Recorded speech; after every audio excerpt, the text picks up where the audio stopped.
இன்றைக்கு விசேஷமாக நான் தேவனுடைய வார்த்தைக்காக நான் ஜெபித்த போது ஆண்டவர் ஒரு குடும்பத்தினுடைய சமாதானத்திற்கு, ஒரு தாய் தகப்பன், ஒரு பிள்ளை, ஒரு கணவன் மனைவி, அவர்களுடைய சமாதானத்திற்கான ஒரு 3 வழிமுறைகளை ஆண்டவர் என்னுடைய இருதயத்திலே பேசினார். இந்த உலகத்திலே மிகவும் சவாலான ஒன்று குடும்ப வாழ்க்கை. இந்த குடும்ப வாழ்க்கை நாம் நினைக்கிறது போல அல்ல. சிலர் சொல்லுவார்கள் அது ஈஸியாக பண்ணிடலாம், நான் என்னுடைய மனைவியை கைக்குள்ளே போட எனக்கு தெரியும், என் கணவனை எனக்கு கைக்குள்ளே போட தெரியும், என்னுடைய பிள்ளைகளை எனக்கு கைக்குள்ளே போட தெரியும் அப்படின்னு சொல்லுவார்கள். ஆனால் அப்படி இல்லை. அந்த நம்ம வெளியில் பார்க்குற சில ஜனங்களோட ஒரு நாள் அவங்கள பார்க்குறோம், அவங்கள குறித்து நமக்கு ஒரு பெரிய கவலை இல்லை. ஆனால் குடும்பம் அப்படின்றது 24 மணி நேரமும் அவர்களோடே இருந்து அவர்களுக்காக உழைத்து, அது ரொம்ப சுலபமான ஒன்று அல்ல, ரொம்ப கடினமான ஒன்று. ஒரு 7 நாட்கள் ஒரு வாரத்தில் இருக்கிறது என்று சொன்னால் ஒரு 3 நாட்கள் சிலர் சந்தோஷமாக இருக்கிறாங்க, ஆனால் சிலர் அந்த மற்ற நாட்களிலே சந்தோஷமாக இல்லை. சிலருடைய வீடுகளிலே ஒரு கடினமான வாழ்க்கை தான் வாழ்கிறார்கள். ஏனோ வாழணும், ஏன் வீட்டுக்கு போகிறோம். சில ஆண்கள் வீட்டுக்கு போகிறதே தவிர்க்கிறார்கள்.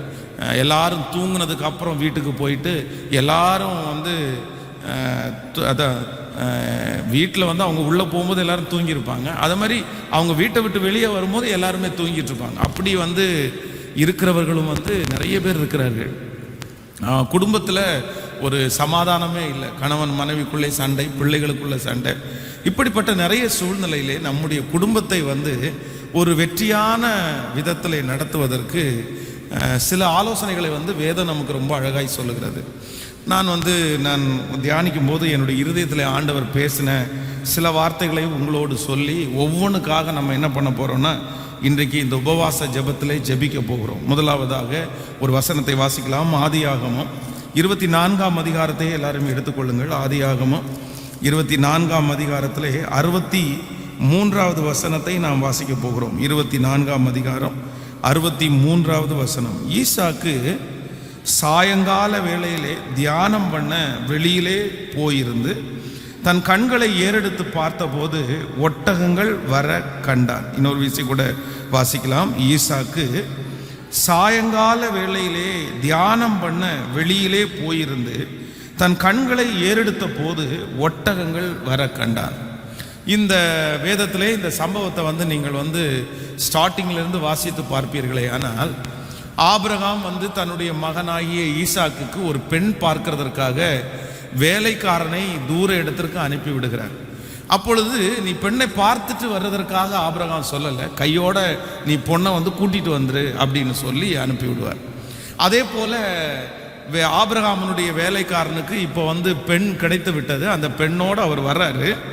வரும்போது தன்னுடைய கணவனாரை, அப்படின்னா தன்னுடைய வாழ்க்கையிலே இணைக்க போகிற அந்த மனுஷனை ஃபஸ்ட்டு ரெபேக்காள் சந்திக்கிறார். எப்படி சந்திக்கிறார் அப்படின்னா, ஈசாக்கு தியானம் பண்ணும்போது, தியானம் பண்ணிட்டு அவன் வெளியே வரும்போது, அப்படின்னா ஜெபம் பண்ணிட்டு வெளியே வரும்போது, ஒரு கணவன் ஒரு மனைவி 2 பேரும் இப்பொழுது இணைக்கப்படுகிறார்கள்.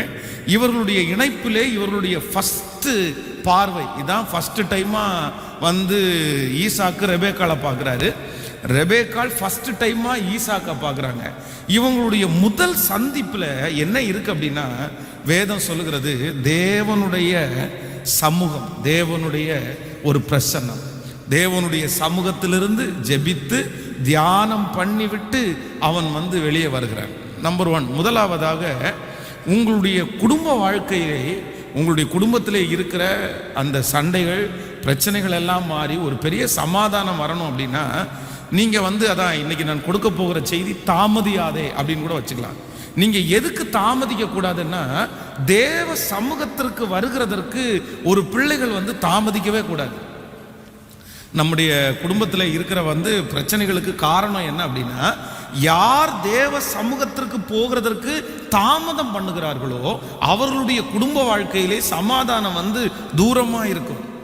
அப்போ நம்ம என்ன ஜெபிக்கிறதுக்கு தான் தாமதிக்கிறோம், வேற எல்லாத்துக்குமே அவசரப்படுறோம். ஒரு பிரச்சனை வந்துச்சு அப்படின்னு சொன்னால் பிள்ளைகளுக்கும் பெற்றோர்களுக்கும் பிரச்சனை வந்தால் கூட வேற எல்லாத்தையும் நம்ம பார்க்குறோம்.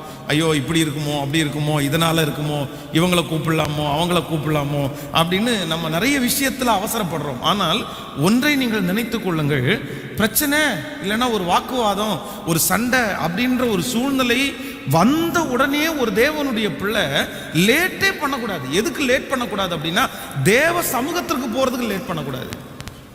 நீங்கள் கர்த்தருடைய சமூகத்திற்கு போகிறதற்கு காலதாமதம் பண்ணுவீர்களே ஆனால், நீங்க லேட் பண்ற ஒவ்வொரு நிமிஷமும் உங்க குடும்பத்தில் இருக்கிற பிரச்சனை, பிரிவினைகள் இன்னும் பெருசா வளர்ந்துட்டே போகுமே தவிர அது குறையவே குறையாது.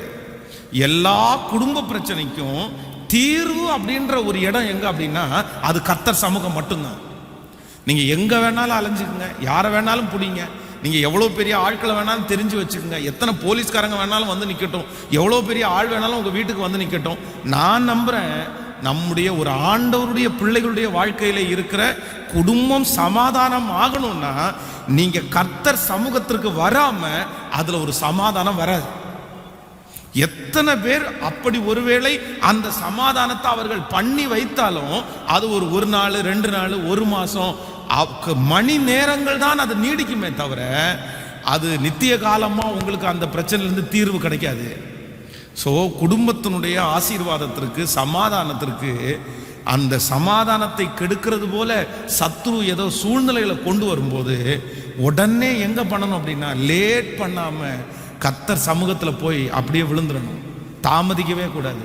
நான் நம்புகிறேன் பாஸ்டம்மா நல்ல பாஸ்டம்மா தான், பிள்ளைகள் நல்ல பிள்ளைகள் தான், நல்ல குடும்பம் தான், அவங்க அம்மா அப்பா நல்ல அம்மா அப்பா, எங்கள் அம்மா அப்பா நல்ல அம்மா அப்பா. ஆனால் என்னுடைய குடும்ப வாழ்க்கையை கட்டுவதற்கு நான் பல மணி நேரங்கள் இந்த பலிபீடத்தை பிடிச்சு நான் அழுதுருக்கிறேன்.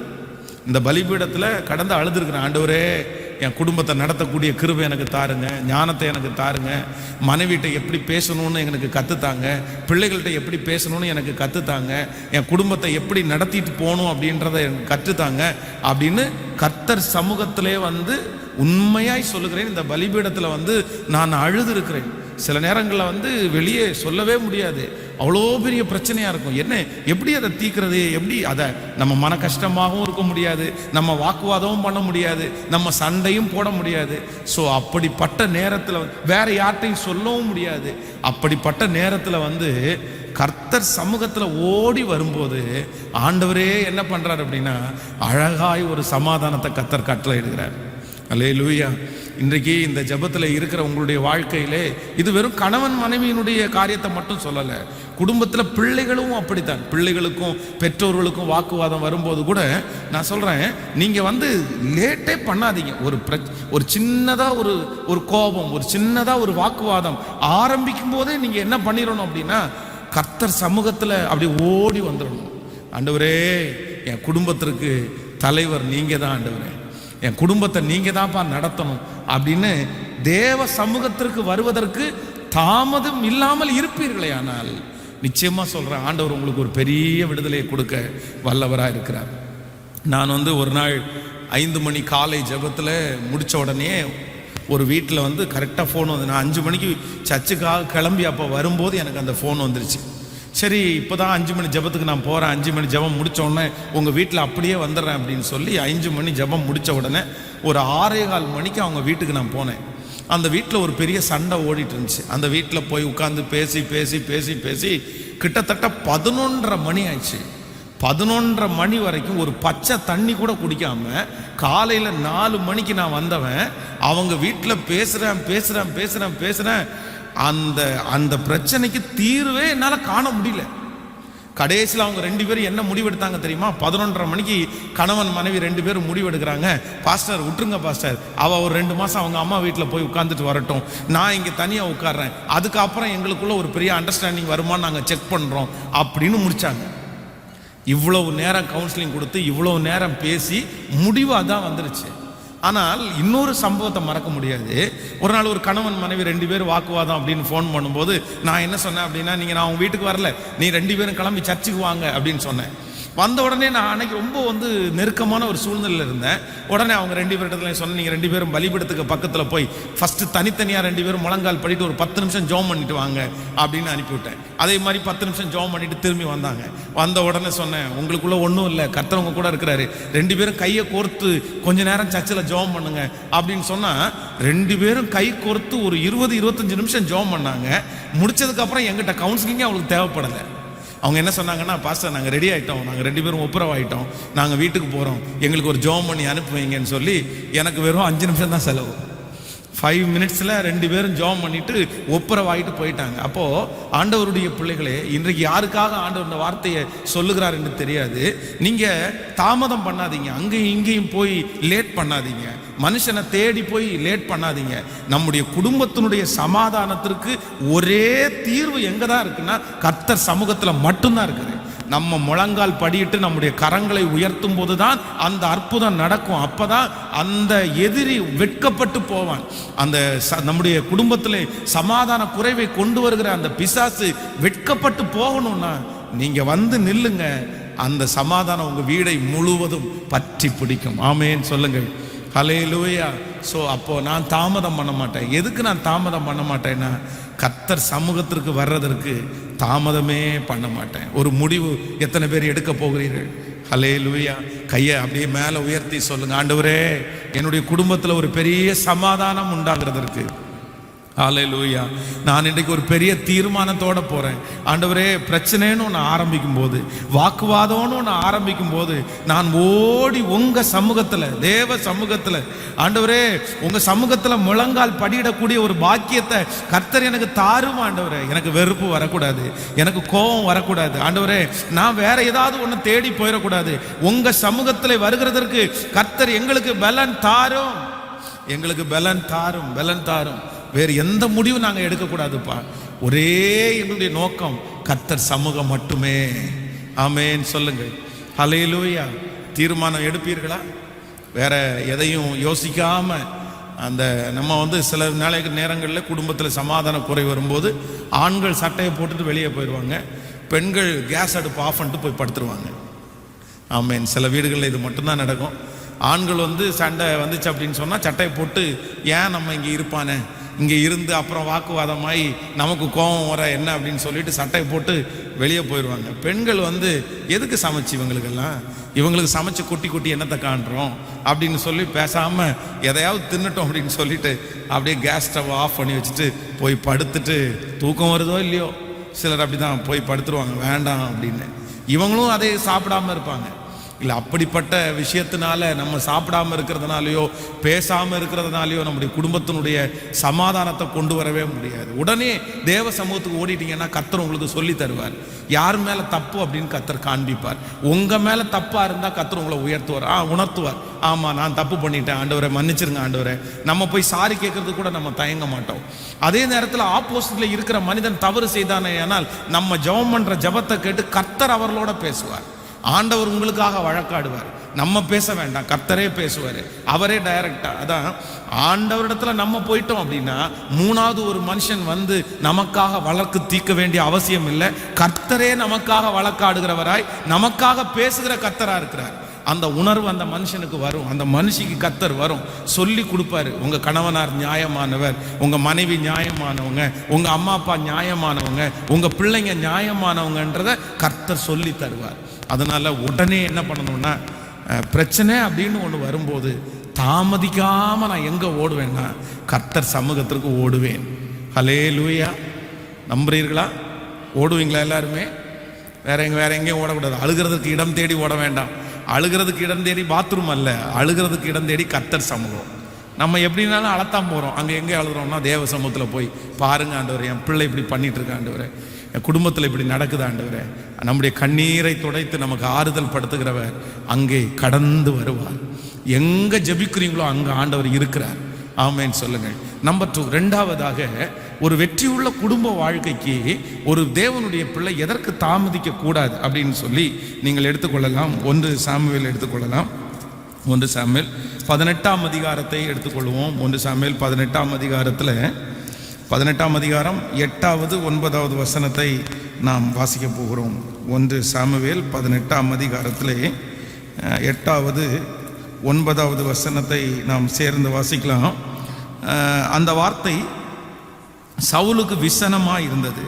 அவன் மிகுந்த எரிச்சல் அடைந்து, தாவீதுக்கு 10,000 எனக்கோ 1000 கொடுத்தார்கள், இன்னும் ராஜாங்கம் மாத்திரம் அவனுக்கு குறைவாய் இருக்கிறது என்று சொல்லி அந்நாள் முதற்கொண்டு சவுல் தாவீதை காய் மகாரமாய் பார்த்தான். மறுநாளிலே தேவனால் விடப்பட்ட பொல்லாத ஆவி சவுலின் மேல் இறங்கிற்று. அவன் வீட்டுக்குள்ளே தீர்க்க தரிசனம் சொல்லி கொண்டிருந்தான். அப்பொழுது தாவீது தினந்தோறும் செய்கிறபடி தன் கையினால் சுரமண்டலத்தை வாசித்துக் கொண்டிருந்தான். சவுலின் கையில் ஈட்டி இருந்தது. நன்றாய் கவனிங்கள் ஆண்டவருடைய பிள்ளைகளே. இரண்டாவதாக இந்த சவுல் தாவீதினுடைய இந்த காரியத்தை குறித்து வாசிக்கிறோம். இங்கே ஒரு பெரிய பிரச்சனை ஒன்று ஆரம்பமாகுது. எதனால ஆரம்பமாகுது அப்படின்னு சொன்னால், இந்த தாவீதை குறித்து ஒரு பெரிய புகழ்ச்சி ஒருத்தர் புகழ்ந்து சொல்கிறாங்க. சவுல் முன்பாகவே புகழ்ந்து சொல்கிறாங்க. அந்த புகழ்ச்சியை சவுலினால ஏற்றுக்கொள்ள முடியல. எப்படி எனக்கு முன்பாக இப்படி புகழலாம், அப்படி புகழக்கூடாது அப்படின்னு சொல்லி உடனே வேதம் சொல்கிறது, அந்நாள் முதற்கொண்டு சவுல் தாவீதை காய் மகாரமாய் பார்த்தான். அப்படின்னா ஒரு பெரிய எரிச்சலோட பார்க்குறார். பொதுவாக நம்மை மற்றவர்களுக்கு முன்பாக சிலர் பெருமையாக பேசும்போது நம்முடைய இரத்த சம்பந்தமான உறவாக இருந்தால் கூட சில நேரத்தில் பொறாமை வந்துடும். அதனால் நம்ம ரொம்ப கேர்ஃபுல்லாக இருக்க வேண்டியது என்ன அப்படின்னா, மற்றவர்கள் புகழும் போது நம்ம ஜாக்கிரதையாக இருக்கணும். புகழ்ச்சியை, பிறருடைய புகழ்ச்சியை நாம் விரும்பாதவர்களாக இருக்க வேண்டும். அது மிக அவசியமான ஒன்று. நம்ம பொதுவாக எல்லா மனிதர்களும் புகழ்ச்சியை நம்ம விரும்புவோம். யாராவது நம்மளை பார்த்து அழகாக இருக்கீங்கன்னு சொன்னாலோ, இல்லைனா நீங்கள் நல்லா படிச்சிருக்கீங்கன்னு சொன்னாலோ, இல்லை நம்முடைய காரியங்களை சொல்லும்போது நமக்கு பிடிக்கும்.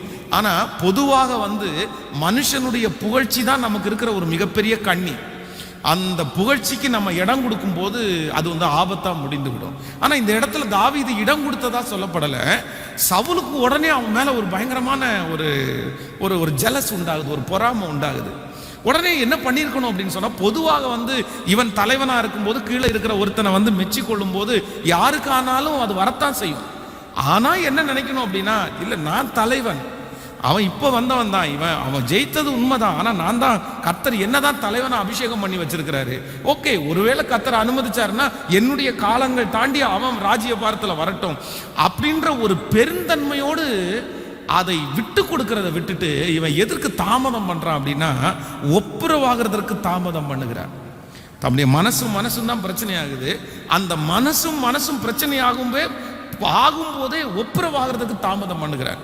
பொதுவாக சில குடும்பங்களிலே வெளியில சண்டை இருக்காது, வெளியில வாக்குவாதம் இருக்காது, மனசும் தான் ஒப்புரவாகாது.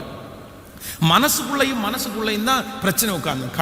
கணவன் 1008 விஷயத்தை மனசுல போட்டு அப்படியே குழம்பிட்டு உட்காந்துப்பாரு. மனைவி 1008 பிரச்சனையை மனசுக்குள்ள போட்டு குழம்பிட்டு உட்காந்து. 2 பேரும் ஒருத்தருக்கு ஒருத்தர் பேசியிருக்கவே மாட்டாங்க. ஆனா இவங்க ஒரு மிஸ் அண்டர்ஸ்டாண்டிங்ல இருப்பாங்க, அவர் ஒரு மிஸ் அண்டர்ஸ்டாண்டிங் இருப்பாரு. 2 பேருக்குள்ளேயும் ஒரு பகை ஓடிட்டே இருக்கும்.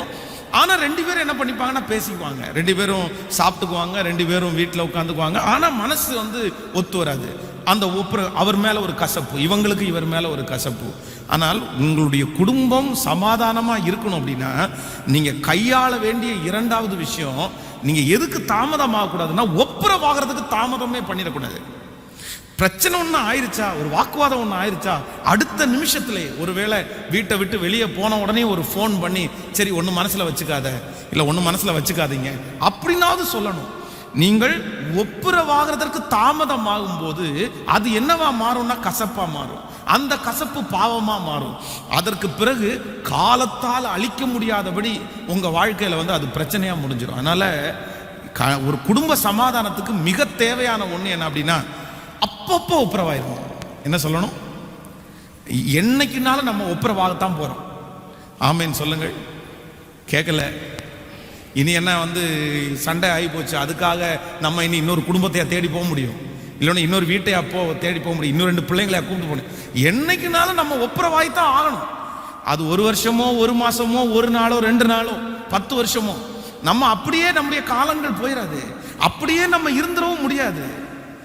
ஏதோ ஒரு சூழ்நிலையிலே நம்ம ஒருவேளை அவருக்கு பிடிக்கலன்னா கூட, அந்த விஷயத்தை பிடிக்கலன்னா கூட, நம்முடைய பிள்ளைகளுக்காக நம்ம ஒரு நாள் ஒப்புரவாய் தான் ஆகணும்.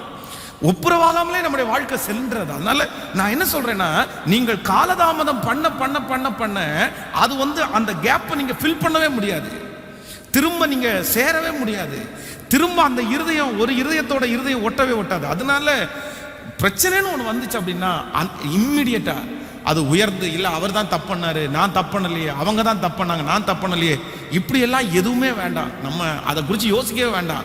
நான் என்ன நம்புறேன் அப்படின்னா, ஆண்டவர் வந்து யார் தாழ்ந்து போகிறார்களோ அவர்கள் பட்சத்தில் கர்த்தர் ஒரு படி அதிகமாக தான் அன்பு செலுத்துவாரே தவிர கர்த்தர் வந்து உங்களை வெறுக்கவே மாட்டார். அதனால நீங்க தாழ்ந்து போனீங்கன்னா உங்க தலையில தான் கிரீடம், நீங்க தாழ்ந்து போகும்போது உங்களுக்கு தான் ஆசீர்வாதம். அதனால உடனே என்ன பண்ணிடணும் அப்படின்னா, இம்மிடியட்டா போய் ஒப்புரவாயிடணும். இந்த சவுல் ராஜா செய்த ஒரு மிகப்பெரிய தவறு என்ன அப்படின்னா, இந்த தாவீது ஒன்றும் பெரிய தப்பெல்லாம் பண்ணலை. சரிப்பா இப்படி பேசுனது தப்பு தான், ரைட்டு, உன் மேலே எனக்கு கசப்பு வந்துருச்சு, ரைட், எல்லாத்தையும் மறந்துடுறேன், நீ ஒரு நல்ல யுத்த வீரன், நல்லா யுத்தம் பண்ணியிருக்கிறவா அப்படின்னு சொல்லி அன்னைக்கே அதை மாற்றிருந்தாருன்னா அவருடைய குடும்பம் இவ்வளோ பெரிய சூழ்நிலைக்குள்ளே போயிருக்காது. இந்த ஒரே ஒரு கசப்புக்காக தன்னுடைய மகளை பலி கொடுத்துட்டாரா? தன்னுடைய மகளை வந்து தாவீதை கல்யாணம் பண்ண வச்சு எப்படியாவது அதன் மூலமா தாவீதை கொல்லலான்னு பிளான் போட்டு தன்னுடைய மகளுக்கு தாவீதை திருமணம் பண்ணி வைக்கிறார். அதுவும் ஒத்து வரல. அதுக்கப்புறம் தன்னுடைய மகளை இன்னொருத்தருக்கு கல்யாணம் பண்ணி கொடுக்க வேண்டிய சூழ்நிலை வந்துச்சு. அதற்கு பிறகு தன்னுடைய மகனை பகைச்சிட்டாரா? தன்னுடைய மொத்த குடும்பத்தையுமே பகைச்சிட்டாரு. கடைசியில் பார்த்தீங்கன்னா தேவனால் அபிஷேகம் பண்ணப்பட்ட ஒரு மனுஷன் அவனே பட்டயத்தை நட்டு அதன் மேலே விழக்கூடிய ஒரு சூழ்நிலையில் தள்ளப்பட்டார். காரணம் என்ன அப்படின்னா, இந்த பகைன்ற ஒன்று வளர்ந்துருச்சு அப்படின்னா நம்ம சமாதானம் வந்து நம்முடைய குடும்பத்தில் இருக்கவே முடியாது. அதனால் யார்கிட்ட நீங்கள் வெறும் குடும்பத்தில் மட்டுமல்ல, பக்கத்தில் கூட யாரையாவது ஒருத்தர்கிட்ட வந்து மன வருத்தம் வந்துச்சு அப்படின்னா எதுக்கு தாமதம் ஆயிடக்கூடாதுன்னா, ஒப்புரவாகிறதுக்கு தாமதமே பண்ணிடக்கூடாது. நாளைக்கு பார்த்துக்கலாம். இன்னைக்கு இவ்வளோ கோபத்துலையும் அவங்க கூட நம்ம போய் பேச முடியாது. எல்லாம் திட்டுறதெல்லாம் திட்டிருங்க, ஏசுறதெல்லாம் ஏசியாச்சு. ஏசி முடிச்சுட்டு கடைசியில் சரி பரவாயில்ல, பிரச்சனை இல்லை, ஓகே ரைட்டு, நடந்தெல்லாம் நடந்துச்சு, இனி எல்லாம் மனசில் வச்சுக்க வேண்டாம் அப்படின்னு தான் வெளியே வரணுமே தவிர கசப்போடையே என்ன பண்ணிடக்கூடாது. என்ன தலையாட்டுறீங்களா இல்லையா? ஆமேன்னு சொல்லுங்கள். அதோடய வெளியே சில வந்து அந்த டென்ஷனோடையே வெளியே வந்துடுவாங்க. அவ்வளோதான், காலத்துக்கும் இனி நான் பேச மாட்டேன், உன் சாகிற வரைக்கும் உன் வீட்டு வாசப்படியில் நான் காலடி எடுத்து வைக்க மாட்டேன், எனக்கும் உனக்கும் இனி சம்பந்தமே இல்லை, இனி சாகிற வரைக்கும் உன் மூஞ்சில முழிச்சா நீ பாரு அப்படின்னுலாம் சொல்லுவாங்க. இல்லை, அப்படியெல்லாம் நம்மளால இருக்க முடியாது, அப்படியெல்லாம் இருக்கவும் கூடாது. அப்படி இருந்தால் நம்ம பரலோக ராஜ்யம் போய் சேரவும் முடியாது. அதனால என்ன பண்ணணும் அப்படின்னு சொன்னால், ஆண்டவரே நான் தாமதம் பண்ண மாட்டேன். எதுக்குன்னா ஒப்புரவாகிறதுக்கு நான் என்ன செய்ய மாட்டேன், தாமதம் பண்ண மாட்டேன். சொல்கிறீங்களா? ஆமேன்னு சொல்லுங்கள். ஹல்லேலூயா. ஒரு நாள் வந்து பாஸ்டம்மா வந்து என் மேலே ரொம்ப கோபமாயிட்டாங்க. ரொம்ப பயங்கரமான கோபம். நான் வந்து வெளியூருக்கு போகிறேன். சரி, நான் ஒரு காரில் நாங்கள் 2 பேருமே உட்காந்துருக்குறோம். நான் முன்னாடி உட்காந்துருக்கேன், அவங்க பின்னாடி உட்காந்துருக்குறாங்க. நானும் வந்து என்னென்னமோ முயற்சி எடுத்தேன். சரி, போகிறதுக்கு முன்னாடி இவங்கள்ட்ட பேசிட்டு போகலாம், ஒரு வார்த்தை பேசிட்டு போயிட்டோன்னா பரவாயில்லையே அப்படின்னு சொல்லி என்னென்னமோ முயற்சி எடுத்தேன். ஆனால் எல்லா முயற்சியும் தோல்வி அடைஞ்சிருச்சு. நானும் என்னென்னமோ பண்ணி பார்க்குறேன், என்னென்னமோ விளையாட்டு காமிச்சு பார்க்குறேன். அவங்க அசைமா இல்லை, அவங்க ரொம்ப காயப்பட்டாங்க போல், நம்ம பேசுனதில் ரொம்ப காயப்படுறாங்க. ஏன்னா ஜென்ஸை பொறுத்த வரைக்கும், லேடிஸை பொறுத்தவரைக்கும் 1000 வார்த்தை பேசுவாங்க, ஆனால் ஒன்று கூட சொர்த்தையாக இருக்காது. ஆனால் ஜென்ஸ் வந்து ஒரே ஒரு வார்த்தை பேசுவாங்க, அவ்வளோதான், செத்துடலான்னு தோணும் நமக்கு, அந்த அளவு பேசிடுவாங்க. அதனால் ஜென்ஸினுடைய வார்த்தைகள் வந்து சில டைம் ஷார்ப்பாக தான் இருக்கும், அது நம்மளை வந்து காயப்படுத்துகிற மாதிரி இருக்கும். அந்த மாதிரி காயப்படுத்தா என்னன்னு தெரில. அப்புறம் நான் திரும்பி பார்த்தேன், ஒரு வழியும் இல்லை. அந்த காரில் வந்து முன்னாடி ஒரு பெரிய அட்டை பாக்ஸ் இருந்துச்சு. அந்த அட்டை பாக்ஸ் வந்து நான் ஒரு திங்ஸ் கொண்டு போகிற அட்டை பாக்ஸ், அந்த அட்டை பாக்ஸை கிழிச்சேன். அது ஒரு பெரிய பாக்ஸ். அதில் வந்து என்னுடைய பேனா எடுத்து ஐ லவ் யூ அப்படின்னு எழுதி பெருசாக எழுதி பின்னாடி கொடுத்தேன். அப்போ குபீர்னு சிரிச்சிட்டாங்க. சரி பரவாயில்ல, இப்போ சமாதானம் ஆயிடுச்சு. அப்போ தான் சொன்னாங்க, ஒப்புரவாகணுன்றதுக்காக ஒரு அட்டை பாக்ஸை கழிச்சு இவ்வளோ பெருசாக எழுதி கொடுக்கணும் அப்படின்னு. என்ன பண்ணுறது, ஒப்புரவாகணும்னா அவ்வளோ பெருசாக கொடுத்து தான் ஆகணும் அப்படின்னு சொல்லி, ஸோ அந்த அன்னைக்கு வந்து அப்படி சமாதானமாகி அப்படியே நான் வந்து கிளம்பி போயிட்டேன். அப்போது சமாதானம் ஆகிறதுக்கு நம்முடைய இருதயம் தீவிரமாகணும். அப்போ நான் என்ன நினச்சேன் அப்படின்னா, ஒரு 2 நாள் நம்ம ஊழியத்துக்காக வெளியே போகிறோம், 2 நாள் வெளியூரில் இருப்போம். சரி, இந்த நேரத்தில் வந்து நம்ம பேசாமல் போனால் நல்லா இருக்காது. எப்படி பேசாமல் போகிறது? பேசாமல் இருந்தால் அவங்களுக்கும் கஷ்டமாக இருக்கும், நமக்கும் கஷ்டமாக இருக்கும். நம்ம ஊழியம் அல்லவா செய்ய போகிறோம். சிலர் என்ன நினைப்போம் தெரியுமா, சாமி 2 நாள் நம்ம தனியாக போகிறோம், அவ்வளோதான், கோவிச்சிட்டு போனால் தான் இந்த ஆளுக்கு புத்தி வரும், இல்லைன்னா இந்த மனுஷிக்கு புத்தி வரும், நம்ம கிளம்பலாம், நீ 2 நாள் இந்த பிரச்சனையே இல்லை அப்படின்னு தான் நம்ம நினைப்போம். அதை ப்ளஸ்ஸாக நினைக்கக்கூடாது, அதை மைனஸாக தான் நினைக்கணும். இல்லை இல்லை இல்லை, ஒப்புரவாயிட்டு அதுக்கப்புறம் போவோம். நான் நிறைய வீடுகளிலே வந்து இப்போ இந்த பெண்கள் சிஸ்டர்ஸ் வந்து அவங்க அம்மா அப்பா வீட்டுக்கு போவாங்க பாருங்களேன். அம்மா அப்பா வீட்டுக்கு போகும்போது பழைய ஆட்களெல்லாம் நமக்கு முன்பாக இங்கே இருக்கிற அம்மாங்களுடைய அம்மாங்கள்லாம் வீட்டுக்கு உள்ள வாசலில் காலடி எடுத்து வச்ச உடனே என்ன கேட்பாங்க தெரியுமா? ஹஸ்பண்ட் எங்கன்னு தான் கேட்பாங்க. அவர் வரலையா, மாப்பிள்ளை வரலையான்னு தான் கேட்பாங்க. அடுத்த வார்த்தை தான் நீ நல்லா இருக்கியானே கேட்பாங்க. அந்த வயதானவர்கள் எல்லாம் இப்போ உள்ளவங்க அப்படி இருக்காங்களான்னு தெரில. ஒருவேளை இல்லைம்மா அவர் வரல அப்படின்னு சொன்ன உடனே அடுத்த வார்த்தை என்ன கேட்க தெரியுமா? அவர் தான் உன்னை கொண்டு போய் பஸ் ஏற்றி விட்டாரா, அவர் தான் உன்னை அனுப்பி விட்டாரா அப்படின்றத பெரியவங்க கரெக்டாக கேட்டிருப்பாங்க. ஏன் கேட்டுருவாங்க அப்படின்னா, நீ ஏதாவது சண்டை போட்டு இங்கே அப்படி ஒருவேளை நான் சண்டை போட்டு கோச் தான் வந்தேன் அப்படின்னு சொன்னா ஒரு சிலரெல்லாம் என்ன பண்ணுவாங்க தெரியுமா? அன்னைக்கே பேக் பண்ணிடுவாங்க. இல்லை சரி வா போவோம், நம்ம மத்தியானத்துக்கு மேலே போய் பார்த்துட்டு என்னன்றதை போய் பார்த்துட்டு வந்துடலாம் அப்படின்னு சொல்லிட்டு பிள்ளைய குழப்பி வீட்டில் கொண்டு வந்து, இதை பாரு நீ என் வீட்டுக்கு வரணும்னா உன் கணவனாரோட வா, இல்லைன்னா சமாதானத்தோட வா. சமாதானம் இல்லாமல் நீ இந்த வீட்டுக்கு என்ன பண்ண வேண்டாம், வர வேண்டான்னு கையோடு கொண்டு போய் விட்டுட்டு வந்துடுவாங்க. ஆனால் இன்னைக்கு அப்படி எல்லாம் பேசுகிறாங்களா என்னன்னு தெரில. இன்னைக்கு இருக்கிற பேரண்ட்ஸ் வந்து நிறைய பேர் அதை பிள்ளைங்க மேலே வச்ச பாசத்தினால வந்து அதெல்லாம் மாற்றிட்டாங்க.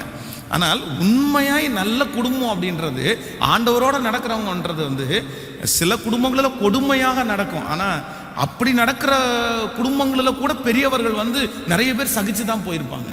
அவ்வளோதான், காயங்களோட கூட சில பிள்ளைகள் வீட்டுக்கு வருவார்கள். ஆனால் கூட பேரண்ட்ஸ் வந்து இல்லைம்மா நம்ம வந்து ஒருத்தருக்கு வாழ்க்கப்பட்டாச்சு, ஆண்டவர் மாற்றுவார், நம்ம ஜெபம் பண்ணுவோம் அப்படின்னு தான் அனுப்பி வைப்பாங்களே தவிர அந்த ஒப்புரவாகிறதில் விட்டுட்டு வெளியே வரணும்னு நினைக்கவே மாட்டாங்க.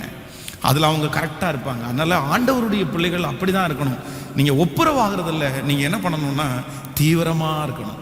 அதை காலதாமதம் பண்ணவே கூடாது. லேட் பண்ணிங்க அது ஒரு பெரிய பகையாக மாறி நின்றோம். அதுக்கப்புறம் அது ஒரு பெரிய டேஞ்சர். அதுக்கப்புறம் அது வந்து குப்பை தான். அதுக்கப்புறம் அது வேஸ்டான சாக்கடை தண்ணி தான்.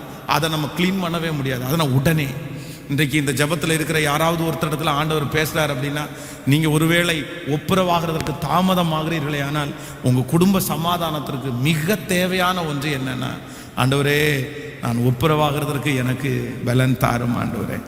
ஆமேன்னு சொல்லுங்கள். எத்தனை பேர் ஆமோதிக்கிறீங்க? கையை மேலே உயர்த்தி ஆண்டவரத்தில் கேளுங்க. ஆண்டவரே என்னுடைய குடும்ப சமாதானத்திற்கு ஆண்டவரே ஒப்புரவாகிறதுல நான் தாமதமே பண்ணக்கூடாது ஆண்டவரே. ஸ்தோத்திரம். ஜெபம் பண்ணுங்க. ஏசப்பா அந்த கிருபை எனக்கு வேணும் ஆண்டவரே, அந்த கிருபை எனக்கு வேணும், அந்த கிருபை எனக்கு வேணும் ஆண்டவரே, அந்த கிருபை எனக்கு தாரும் ஆண்டவரே. ஆண்டவரே நான் ஒப்புரவாகிறதுல தீவிரமா இருக்கணும் ஆண்டவரே.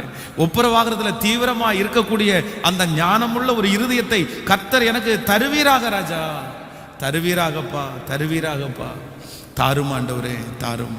ஆமேன்னு சொல்லுங்கள். கைகளை அசைத்து ஒரு ஹல்லேலூயா சொல்லுங்க. 2 பேர்கிட்ட பேசிட்டு இருக்கிறீங்க, உங்களுக்கு ஒரு வாக்குவாதம் வந்துருச்சு. ஒருத்தரை நீங்கள் ரொம்ப திட்டிட்டீங்கன்னு வைங்களேன், அவங்கள பண்ணிட்டீங்க, அவங்க ஊண்டாயிட்டாங்க. அந்த ஊண்டிங்கோடையே போகாமல் முடிக்கும்போது சிலர் என்ன பண்ணுவாங்க அப்படின்னா கரெக்டாக பேசி அந்த சண்டையை வந்து அப்படியே கரெக்ட் பண்ணிட்டு போயிடுவாங்க. அவங்க திட்ட வந்ததையும் திட்டாங்க, ஆனால் அதே நேரத்தில் என்னவும் ஆயிட்டாங்க, கேட்கல. சொல்ல வந்ததையும் சொல்லிட்டாங்க, ஆனால் சமாதானமும் ஆயிட்டாங்க.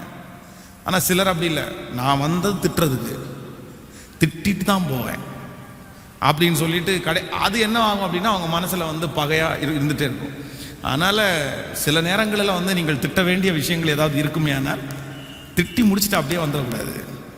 அதான் நம்முடைய ஆண்டவரை பொறுத்த அளவில் காயம் படுத்துகிறவரும் அவர் தான். அதான் பாடும்போது ரொம்ப அழகாக பாடும். காயப்படுத்தி கட்டு போடும் கர்த்தரே, அடித்தாலும் அணைக்கின்ற அன்பரே. அப்போ நம்ம ஆண்டவர் வந்து சில நேரங்களில் நம்மளை என்ன பண்ணுறாரு அப்படின்னா காயப்படுத்துகிறார். சரி வேணும், இது எனக்கு இந்த நேரத்தில் தேவை அப்படின்னு. ஆனால் அதே நேரத்தில் அவரே தான் என்ன பண்ணுறாரு அப்படின்னா அந்த காயத்துக்கு மருந்து போடுகிறார். அது என்னன்னா அவருடைய அன்பு. ஃபர்ஸ்ட் அவருடைய கண்டிப்பு, 2வது அவருடைய அன்பு. நம்முடைய பிள்ளைகளையும் அப்படித்தான். நம்ம தான் அந்த பிள்ளைகளை அடிக்கிறோம், ஆனால் அதே நேரத்தில் அந்த பிள்ளைகளுக்கு அந்த அந்த அடி ஸ்ட்ராங்காக படும்போது அவங்களை ஆறுதல் படுத்துறதும் நம்ம தான் ஆறுதல் படுத்துகிறோம். அதனால் எல்லாருமே ஒரு முயற்சியோடு போவோம். ஆண்டவரே நான் எல்லா இடத்துலையும் அப்படி தான்ப்பா, நான் வந்து ஒப்புரவாகிறதுக்கு மட்டும் என்ன பண்ண மாட்டேன்னா தாமதமே பண்ண மாட்டேன் ஆண்டவரே. அல்லேலூயா. அதை ஒரு நாள் கூட டிலே பண்ண மாட்டேன் ஆண்டவரே. உங்கள் குடும்பத்தில் முதல்ல இதை ஆரம்பிங்க, உங்கள் பிள்ளைகளிடத்தில் முதல்ல இதை ஆரம்பிங்க ஆண்டவரே. நான் அப்படி செய்ய மாட்டேன்னு சொல்லுங்கள், உங்கள் குடும்பம் ஒரு பெரிய சந்தோஷத்தை பார்க்கும் என்கிறதுலே சந்தேகமே இல்லை. ஹல்லேலூயா. கைகளை உயர்த்தி ஒரு ஹல்லேலூயா சொல்லுங்கள். நம்பர் 3, மூன்றாவதாக ஒரு குடும்ப சமாதானத்திற்கு தேவையான ஒரு காரியம் நீங்கள் எடுத்துக்கொள்ளலாம். சங்கீதத்தை எடுத்துக்கொள்ளலாமா? சங்கீதம் 142வது சங்கீதத்தை நம்ம எடுக்கலாம். 142வது சங்கீதத்திலே ரொம்ப அழகான ஒரு இந்த சங்கீதக்காரனாகிய தாவீது சவுலுக்கு பயந்து அவன் போய் சிங்கக்கபியில் இருக்கும்போது பாடின சங்கீதம் 142வது சங்கீதம். முழு வசனத்தையும் வாசிக்கலாமா? நான் கர்த்தரை நோக்கி சத்தமிட்டு கூப்பிடுகிறேன், கர்த்தரை நோக்கி சத்தமிட்டு கெஞ்சினேன். அவருக்கு முன்பாக என் சஞ்சலத்தை ஊற்றுகிறேன், அவருக்கு முன்பாக என் நெருக்கத்தை. என் ஆவி என்னில் தியங்கும் போது என் பாதையை அறிந்திருக்கிறேன். நான் நடக்கிற வழி மறைவாக எனக்கு கண்ணி வைத்தார்கள். வலதுபுறமாய் கண்ணோக்கி பாரும், என்னை அறிவார் ஒருவரும் இல்லை. எனக்கு அடைக்கிற ராமர் போயிற்று, என் ஆத்துமாவை விசாரிப்பார் ஒருவரும் இல்லை. கர்த்தாவே, உம்மை நோக்கி கூப்பிடுகிறேன், நீரே என் அடைக்கலம். ஜீவனுள்ளோர் தேசத்திலே என் பங்குமாய் இருக்கிறேன். என் கூக்குரலுக்கு செவிகொடும், நான் மிகவும் தாழ்த்தப்பட்டேன். என்னை பின்தொடர்கிறவர்களும் பின்தொடர்கிறவர்களுக்கு என்னை தப்புவியும். அவர்கள் என்னிலும் பலவான்களாய் இருக்கிறார்கள். உமது நாமத்தை நான் துதிக்கும்படி என் ஆத்துமாவை காவலுக்கு நீங்களாக்கிவிடும். எனக்கு நீர் தயவு செய்யும் போது நீதிமான்கள் என்னை சூழ்ந்து கொள்ளுவார்கள். அல்லேலூயா. இந்த தாவீது இந்த சங்கீதத்தினுடைய ஆரம்பத்தில் எழுதப்பட்டிருக்கிறது. தாவீது கெபியில் இருக்கும்போது பண்ணின விண்ணப்பமாகிய மஸ்கீல் என்னும் சங்கீதம். பாருங்க, இந்த தாவீது சவுல் ராஜாவினாலே துரத்தப்படுகிறார். துரத்தப்பட்டு போய் ஒரு கெபியில போய் ஒளிந்திருக்கிறார். பல நாட்கள், பல வருடங்கள் ஒளிந்திருக்கிறார். இது ஒரு கஷ்டமான ஒரு சூழ்நிலை. இவனுக்கு எதிராக இருக்கிறது ஒரு ராஜா, ஆனால் அவனை விட பெரிய கோலியாத்தை வென்றுட்டு வந்துட்டான். இவன் நினைச்சா, தாவீது மட்டும் நினைச்சிருந்தா சவுல் ராஜாவை போய் அழிச்சிட்டு வர்றதற்கு அவ்வளவு ஒரு பெரிய விஷயம் இல்லை. ஈஸியா போய் அவன் அழிச்சிட்டு வந்திருப்பான். ஆனா சவுல் ராஜாவால் படாத பாடுபடுறான்.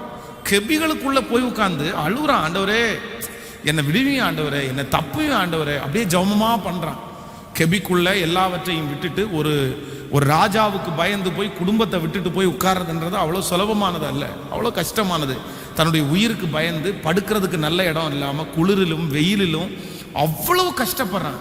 ஆனால் ஏன் அந்த சவுல் ராஜா மேலே அவன் ரியாக்ட் பண்ணலை, இல்லைன்னா அவனுக்கு விரோதமாய் படையெடுக்காததற்கு ஒரே காரணம் என்ன அப்படின்னா, இந்த தாவீதுக்கு குற்றங்களை மறக்கிற ஒரு சில சுபாவம் இருந்துச்சு.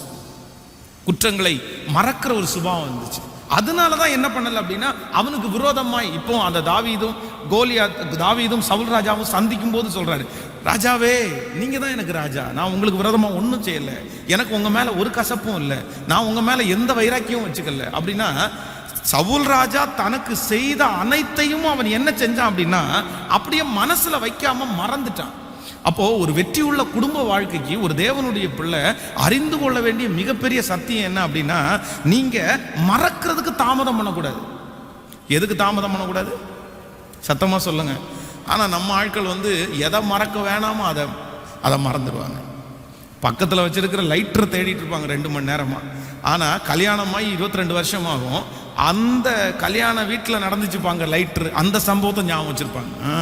என்னதான் இருந்தாலும் உங்க அப்பா அன்னைக்கு இப்படி பண்ணார்ல, உங்க மாமா அப்படி பண்ணார்ல, என்னைக்கு அப்படின்னு கேட்டா 32 வருஷத்துக்கு முன்னாடி. இப்போ அவன் பையனை கல்யாணம் பண்ணி கொடுத்து அந்த பேத்திய கையில வச்சு தாளாட்டிட்டு இருப்பாங்க.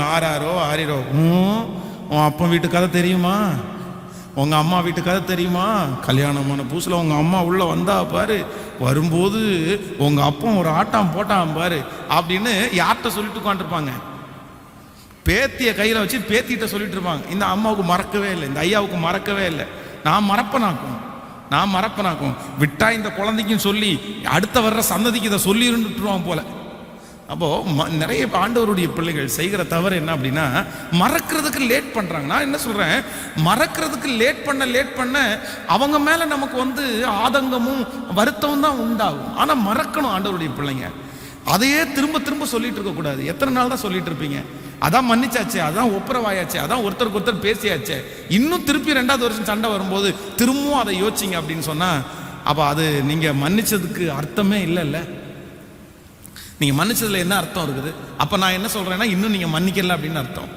ஸோ 2 வருஷமாக நீங்கள் மன்னிக்காம தான் இருக்கிறீங்கன்னு அர்த்தம். அதனால் மறக்கிறதுக்கு பலன் இல்லாமல் இருக்கலாம். எப்படி பாஸ்டர் மறக்க முடியும்? என்ன அவங்க படுத்தின காயம் ரொம்ப பெருசு இல்லை அப்படின்னு. ஆனாலும் நான் என்ன நம்புகிறேன் அப்படின்னா, நம்ம ஆண்டவர் அப்படி தான் சிலுவையில் போகும்போது அத்தனை செய்த போதிலும் ஆண்டவர் என்ன சொல்கிறாருன்னா, பிதாவே இவர்கள் செய்கிறது இன்னதென்று அறியாதிருக்கிறார்கள், இவர்களை மன்னியும். அந்த எண்ணம், அந்த வார்த்தை எப்படி வந்துச்சு அப்படின்னா, அவங்க செஞ்ச எல்லா கொடுமையும் கர்த்தர் மன்னிச்சிட்டாரு, அவர் மறந்துட்டாரு. சரி, ஓகே, ரைட்டு அப்படின்னு. அதனால ஆண்டவருடைய பிள்ளைகளே, நமக்கு யாராவது ஒருத்தர் தீமை செய்கிறார்களே ஆனால் ஆண்டவருடைய அனுமதி இல்லாமல் நமக்கு தீமை செய்ய முடியாது. ஆமென். நமக்கு செய்கிறது எல்லாமே கர்த்தருடைய அனுமதியோடு தான் செய்ய முடியும். அப்போ ஆண்டவர் அனுமதிச்சிருக்கிறார். அதான் அவன் தூசிக்கணும்னு ஆண்டவர் அனுமதிச்சிருக்கிறார், அவன் திட்டணும்னு ஆண்டவர் அனுமதிச்சிருக்கிறார். அப்போ நம்ம என்ன பண்ணணும் அப்படின்னா, ஒரு நல்ல குடும்பத்தை நீங்கள் கட்டி எழுப்பணும் அப்படின்னா, இந்த மறக்கிறதுக்கு தாமதம் பண்ணிட்டீங்க அப்படின்னா கண்டிப்பாக ஒரு வெற்றி உள்ள குடும்பத்தை நீங்கள் கட்டி எழுப்பவே முடியாது. எல்லாத்தையும் மறந்துடணும். சரி, ஒரு காலத்தில் அவர் அப்படி இருந்தார், ஒரு காலத்தில் அவங்க அப்படி இருந்தாங்க, அதுக்காக நம்ம அதையே நினச்சிட்டு இருக்க முடியுமா? அதுவும் பொதுவாக ஆண்கள் இந்த விஷயங்களெல்லாம் நிறைய மறந்துடுவாங்க போல, பெண்கள் நிறைய பேர் அதை மறக்கவே இல்லை, அது மனசுக்குள்ளேயே வச்சுருப்பாங்க. அப்போது அதை எப்படி வேற எல்லாத்தையும் படப்படன்னு ஓப்பனாக சொல்லிடுவாங்க. ஆனால் இந்த மாதிரி சில காயங்கள் பட்டாங்கன்னா மட்டும் அது அவங்களுக்கு அப்படியே ஊண்டிங்க இருக்கு. பாருங்களேன், கணவன் மனைவி சண்டை வருதுன்னு வைங்களேன், இந்த சண்டை முடித்த உடனே 2 பேரையும் கூப்பிட்டு வச்சு என்னங்க நடந்துச்சு அப்படின்னு கேட்டால், இவர் இவர்கிட்ட பிரதர் என்ன பிரதர் நடந்துச்சு அப்படின்னு கேட்டால், என்னமோ பாஸ்டர் போகும்போது ஒரு சண்டை வந்துருச்சு, எல்லாத்தையும் மறந்துட்டேன் நான், இந்த மாதிரி திட்டினா அப்படி, இந்த மாதிரி பண்ணா அப்படிதான் அவ்வளோதான். அதுக்கு மேலே அவருக்கு பேசவே தெரியாது. சிஸ்டரை பார்த்து என்ன நடந்துச்சுன்னு கேட்டால் அவ்வளோதான், ஆதியிலேருந்து அந்த வரைக்கும் சொல்லுவாங்க தெரியுமா, மொத்தத்தையுமே. இப்படி நடந்துச்சு பாஸ்டர், இங்கே வந்துச்சு பாஸ்டர், இங்கே கோவப்பட்டார் பாஸ்டர், இங்கே கை நீட்டினார் பாஸ்டர், இங்கே அடித்தார் பாஸ்டர், இப்படி ஆயிடுச்சு பாஸ்டர் அப்படின்றத தெளிவாக விளக்கமாக சொல்லுவாங்க. சரி, எல்லாம் ஒப்புரவாகி போயிட்டு 10 வருஷம் தாண்டி, பாஸ்டர் அன்னைக்கு ஒரு நாள் வந்தான்ல, அன்னைக்கு என்ன நடந்துச்சு தெரியுமா அப்படின்றத கரெக்டாக அப்படியே சொல்லுவாங்க. அவன் நமக்கு இது ஊழியத்தில் இருக்கிறனால ஆச்சரியமாக இருக்கும், சே இவ்வளோ நாள் ஞாபகம் வச்சுருக்காங்களே அப்படின்னு. நம்ம வீட்டுக்குள்ளே போயிட்டு வெளியே வந்தால் மறந்துடுவோம். சில கணவனார் பார்த்தீங்க அப்படின்னா போயிட்டு பேசிட்டு வந்தால் அடுத்த நிமிஷத்துல மறந்துடுவாங்க. ஐயோ அப்படியாம்மா, நான் அப்படி பேசவே இல்லையாம்மா அப்படின்னு சொல்லுவாங்க. ஆனால் சிலரால் அப்படி அதை மறக்க முடியாது. அதனால் ஆண்டவருடைய பிள்ளைகள் எல்லாருக்கும் ஆண்டவர்கிட்டத்தில் என்ன ஜெபம் பண்ணணும்னா, ஆண்டவரே எனக்கு மறக்கிறதுக்கு பலன் தாருங்கன்னு ஜெபம் பண்ணணும். சிலதை குக்கரை மறக்கக்கூடாது ஆண்டவரே, ஆனால் வீட்டுக்கார திட்டுனதை மறக்கணும் ஆண்டவரே அப்படின்னு ஜெபம் பண்ணணும். ஆமேன் சொல்லுங்கள் எல்லாரும். அது ஒரு பெரிய ஆசீர்வாதமான ஒரு சக்தி மறக்கிறது அப்படின்றது. அதான் யோசேப்பு சொல்லும்போது ரொம்ப அழகாக சொல்கிறாள், என் வருத்தம் யாவையும் என் தகப்பன் வீட்டையும் கர்த்தர் மறக்கும்படி பண்ணினார். அதுக்கு 1000 அர்த்தம் இருக்குது அந்த வசனத்திற்கு. தகப்பன் வீட்டையும் மறக்கும்படி பண்ணினார் அப்படின்னு சொன்னால், நான் அப்பா வீட்டில் இருந்த ஆசீர்வாதத்தை மட்டும் அவன் மறந்ததா சொல்லலை. தன்னுடைய தகப்பனார் வீட்டிலே இருக்கும்போது தன்னுடைய சகோதரர்கள் பண்ணின கொடுமை, தன்னுடைய சகோதரர்கள் அவனுக்கு விரோதமாக எழும்பி அவனை அவ்வளோ கஷ்டப்படுத்தி, அவன் இவ்வளோ கஷ்டத்துக்கு அவங்க தான் காரணம், என் தகப்பன் வீட்டர் ஆன எல்லாத்தையும் மறக்கும்படி பண்ணினார் அப்படின்னா, அவங்க மேலே வச்சிருக்கிற கசப்பு கூட எனக்கு என்ன பண்ணுச்சு அப்படின்னா, அதான் சொல்லும்போது சொல்கிறேன், நீங்களோ எனக்கு தீமை செய்ய நினைத்தீர்கள், கர்த்தரோ இன்று நடந்து வருகிறபடி அதை நன்மையாய் முடிய பண்ணினார். இன்னொரு வசனம் சொல்லுகிறான், ஜீவரட்சனை செய்யும்படி கர்த்தர் உங்களுக்கு முன்னே என்னை அனுப்பினார். நீங்க என்ன அனுப்பலப்பா, நீங்க என்ன வித்து போடல, கர்த்தர் உங்களுக்கு முன்னே என்னை அனுப்பினார். அப்போ எந்த அளவுக்கு யோசேப்பு மறந்துருப்பான்னு பாருங்களேன். அப்போ நம்ம எல்லாருமே என்ன பண்ணணும் அப்படின்னா, எல்லாத்தையுமே மறந்துடணும். சரி, ஓகே, என்னமோ பேசிட்டாங்க, அந்த சூழ்நிலையில் அவங்க பேசிட்டாங்க, அதை மனசில் வச்சுட்டு அப்படியெல்லாம் மனசில் வச்சா நம்ம யாருமே இந்த உலகத்தில் வாழ முடியாது. ஆமென். நீங்கள் சொன்ன வார்த்தைகளை எல்லாத்தையும் கர்த்தர் மறக்காமல் வச்சுருந்தாருன்னா நம்ம இந்த உலகத்தில் வாழ முடியுமா? நம்ம வாழ முடியாது. அதனால் எல்லாருமே ஒரு சில நேரங்களிலே வார்த்தைகளிலே தவறுகிறோம், செயல்களிலே தவறுகிறோம். நம்மகிட்ட ஆயிரக்கணக்கான தவறுகள் இருக்கிறது. ஆனால் நம்ம என்ன பண்ணணும் அப்படின்னா, ஆண்டவரே எனக்கு கிருபை வேணும், மறக்கிறதற்கு எனக்கு பலன் தாரும்.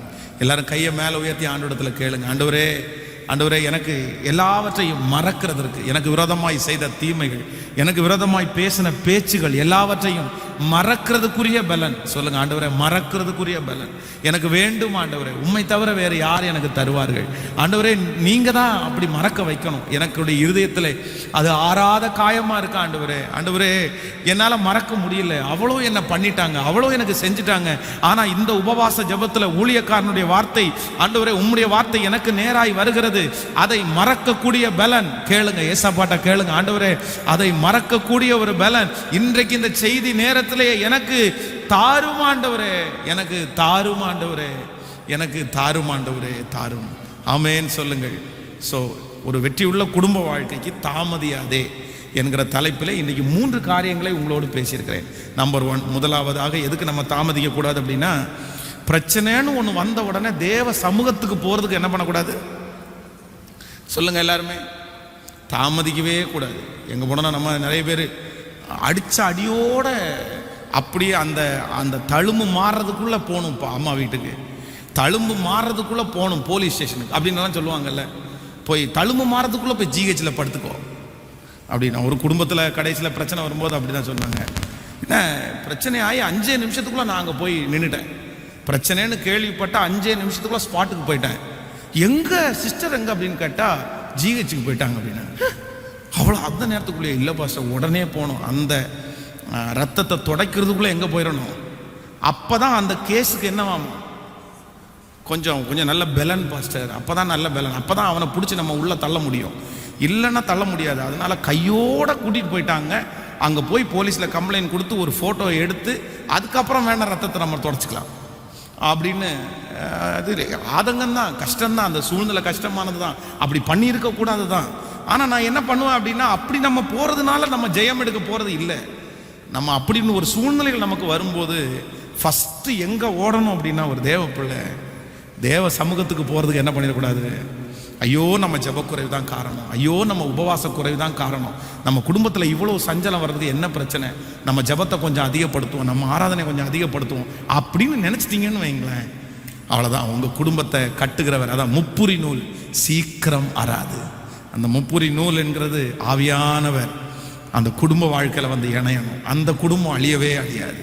ஆமேன்னு சொல்லுங்கள். ஸோ அப்போ நம்பர் 1, முதலாவது மறக்க மாட்டீங்கல்ல, மறக்க மாட்டீங்கல்ல. இந்த பிள்ளைய பையனை பெற்று வளர்த்தின ஒவ்வொரு அம்மா அப்பாவும் இதை சொல்லி கொடுக்கணும். கல்யாணமான புதுசில் கல்யாணம் ஆகி போகும்போது உங்கள் பிள்ளைகளுக்கு நீங்கள் சொல்லி கொடுக்க வேண்டிய மிக நல்ல வார்த்தை என்ன அப்படின்னா, எம்மா சண்டை பிரச்சனை அப்படின்னு வந்துச்சுன்னா உடனே ஃபோனை தூக்கிட்டு எனக்கு ஃபோன் சொல்லுங்க. இது ஒரு கொடுமை பாருங்களேன். எல்லாம் ரெக்கார்ட் ஆன் பண்ணி விட்டுருவாங்க. இது உங்களுக்கு இல்லை, எனக்கு.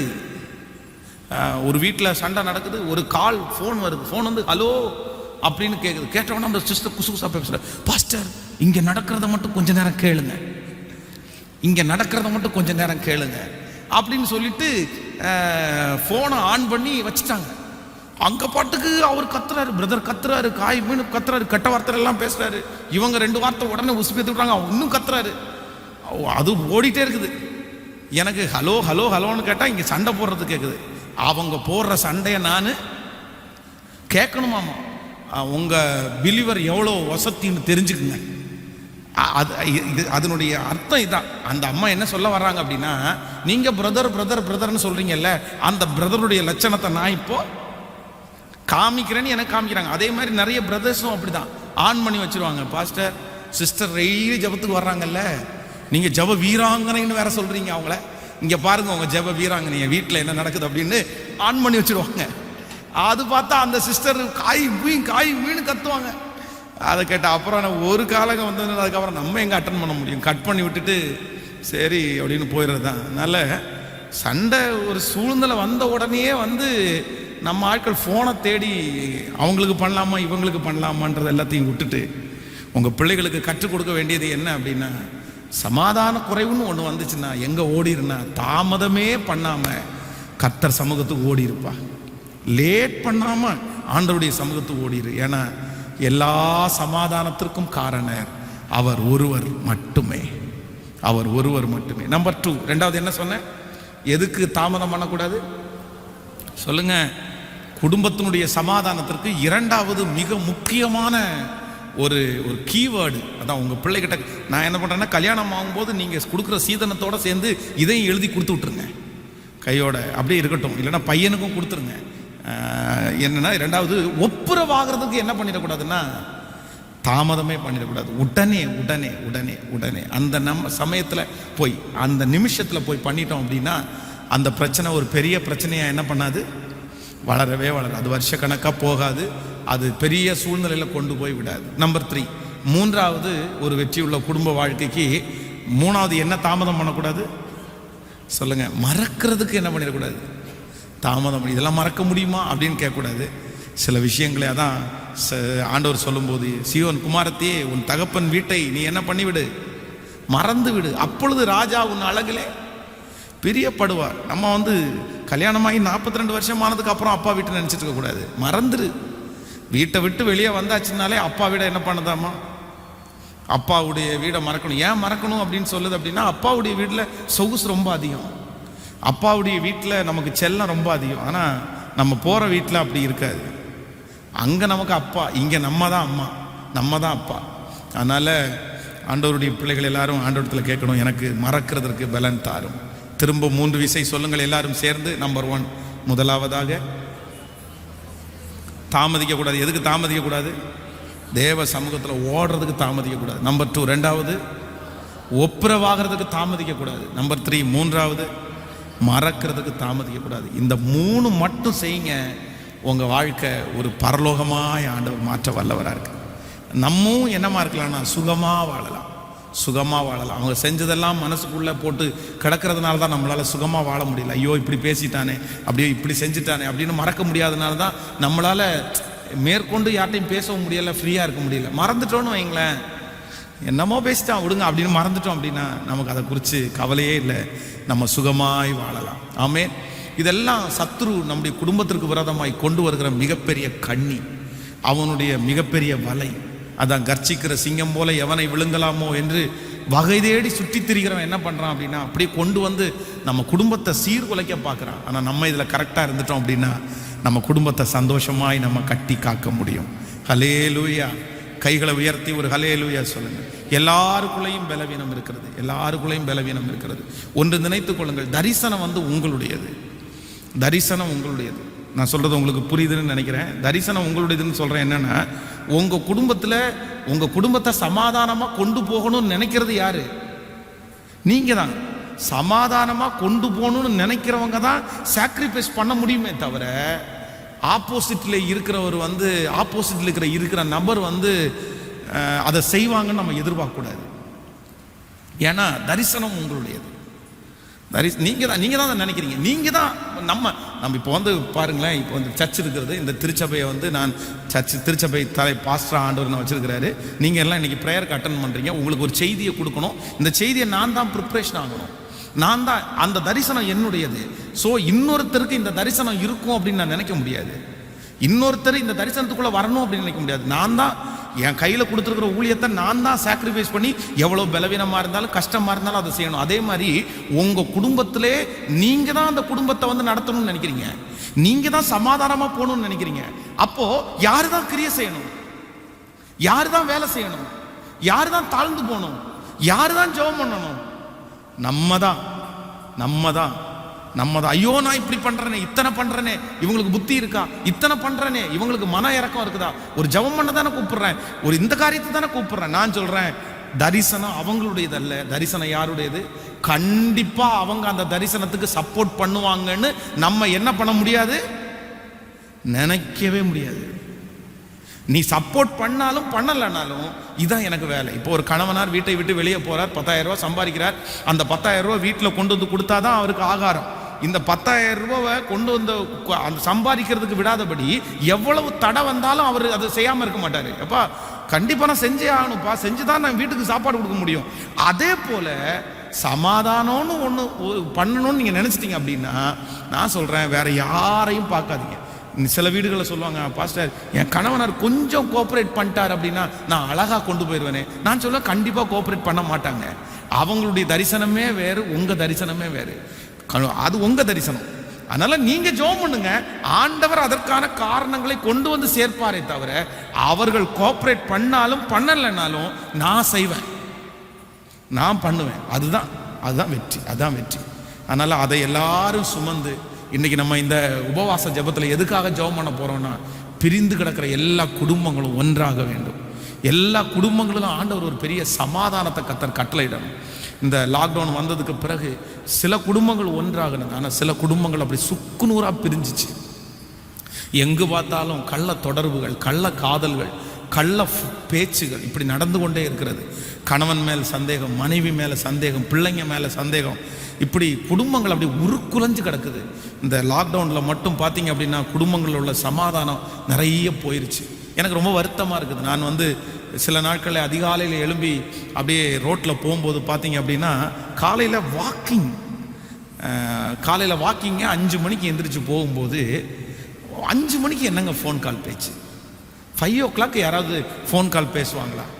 பார்த்தீங்க அப்படின்னா 5 மணிக்கு வாக்கிங் போகிறேன்ற அதை பயன்படுத்தி அது ஓப்பனாக சொல்ல போனால் கஷ்டமாக இருக்கும். நான் பார்த்து கொண்டே இருக்கிறேன். ஒரு வீட்டிலேருந்து ஒரு பொம்பளை ஆள் அப்படியே அவங்க வெளியே வராங்க, ஃபோன் பேசிட்டே வெளியே வராங்க. கணவனார் வீட்டில் படுத்து கிடக்கிறார், பிள்ளைங்க வீட்டில் படுத்து கிடக்கிறார். இன்னொரு இடத்துலேருந்து இன்னொரு நபர் வருகிறார், 2 பேரும் ஃபோனில் பேசிகிட்டே போகிறாங்க. கரெக்டாக ஒரு இடத்துல 2 பேரும் ஜாயிண்ட் ஆகுறாங்க. அவர் பைக்கில் கூட்டிகிட்டு போகிறாரு, பைக்கை ஒரு இடத்துல ஓரத்தில் போடுறாங்க. அவங்க 2 பேரும் வாக்கிங் போட்டு திருப்பி அவர் ஒரு இடத்துல கொண்டு போய் ட்ராப் பண்ணுறாரு. அவ்வளோதான். அந்த மாதிரி எல்லாம் அப்படியே நடக்குது. அப்படியே அது ஒரு நாள் இல்லை, பல நாட்கள் அந்த இடத்துக்கு போகும்போது நான் கண்டுபிடிச்சிட்டேன், ஐயோ இவங்க இன்னாருடைய மனைவியாச்சே, இந்த நபர் யார், சம்மந்தமே இல்லையே, இவருக்கு வேற ஃபேமிலி இருக்குது. ஸோ காலையில் அதிகாலையில் அந்த வாக்கிங் போகிற இடத்துல அப்படி பேசி வச்சு அந்த குடும்பத்தில் ஒரு பிரிவினை பாருங்க. சத்ரு எவ்வளோ வஞ்சகமாக செயல்படுறான், எவ்வளோ அசுத்தமான காரியங்கள் நம்முடைய பட்டணத்தில் தேசத்தில் நடக்கிறது, நிறைய குடும்பங்கள் நடக்குது. இது எல்லாத்தையும் ஆண்டவர் மாற்றி குடும்பங்கள் ஒரு பெரிய சமாதானத்தை கத்தர் தரணும். ஆமேன்னு சொல்லுங்கள். இன்னைக்கு அதெல்லாம் ஒரு பெரிய விஷயம் இல்லை அப்படின்ற அளவுக்கு தேசம் தள்ளப்பட்டு கொண்டிருக்கிறது.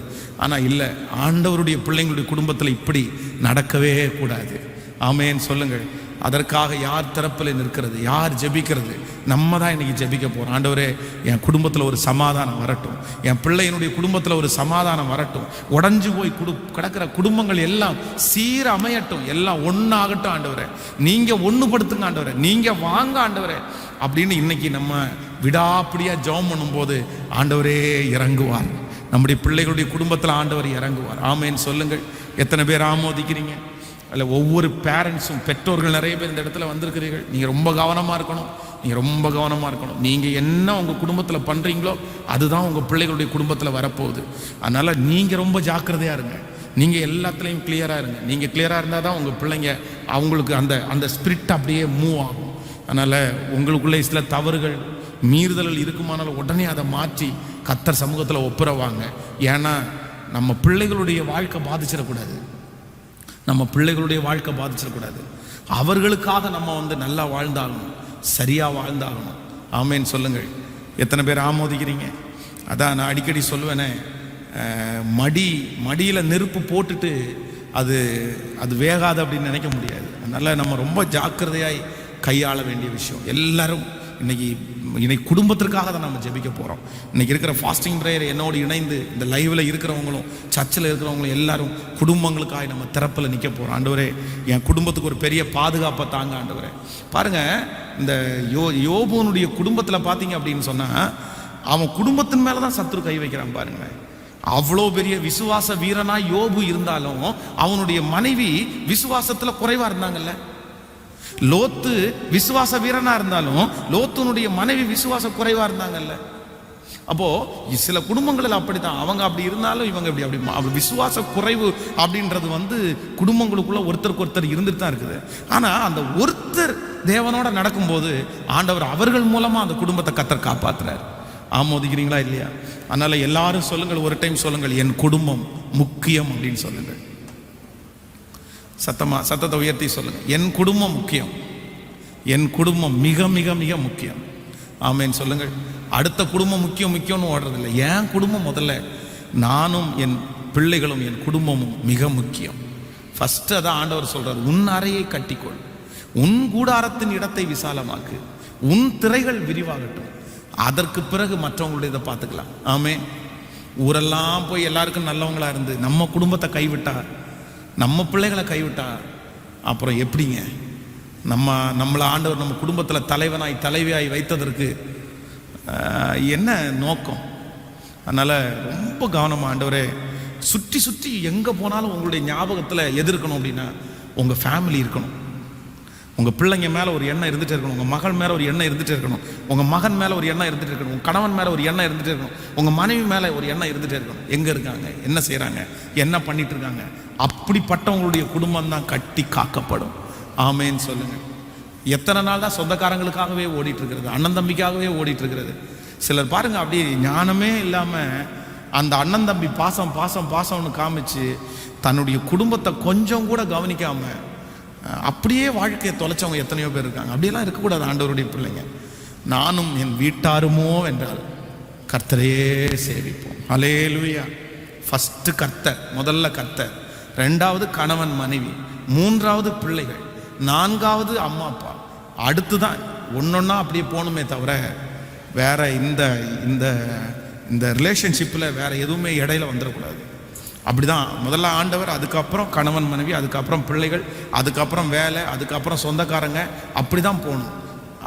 இது எந்த ஆப்ஷன்ஸ் வந்து மாறினாலும் உங்கள் குடும்ப வாழ்க்கை சரியாக கட்டப்படாது.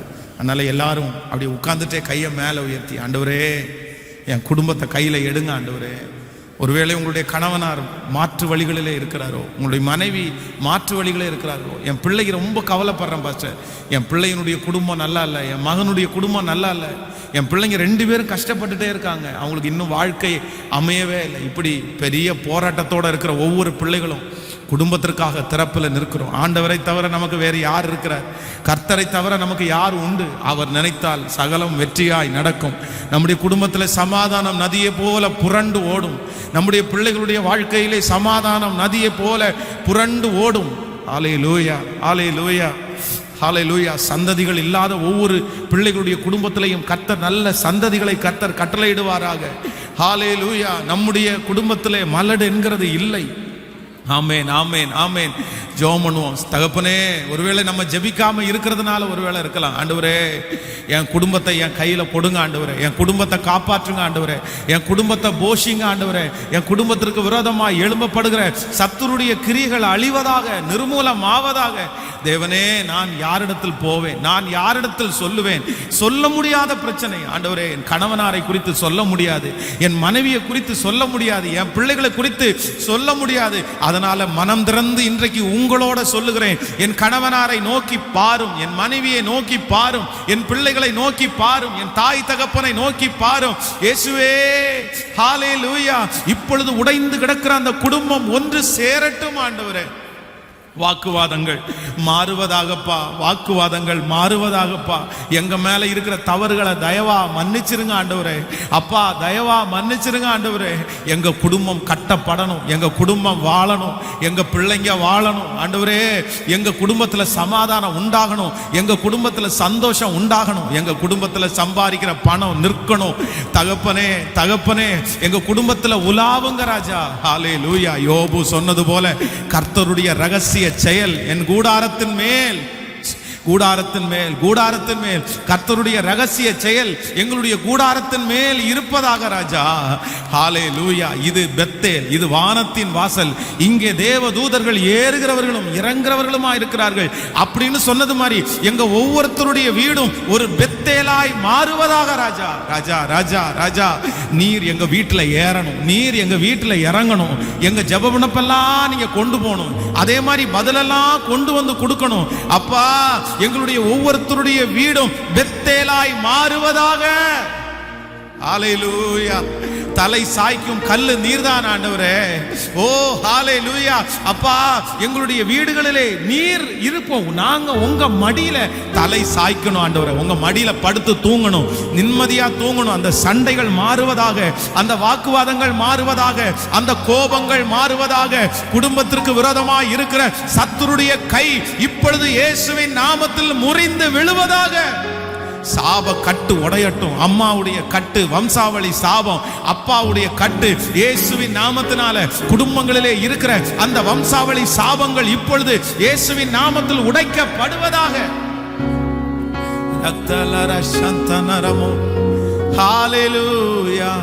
மேற்கு கிழக்கு வடக்கு தெற்கு பரம்புவாய் என்றீரே. தகப்பன் தேசத்திற்கு திரும்பும் வரையில் கூட இருப்பேன் என்றீ. மேற்கு கிழக்கு வடக்கு தெற்கு பரம்புவாய் என்றீரே.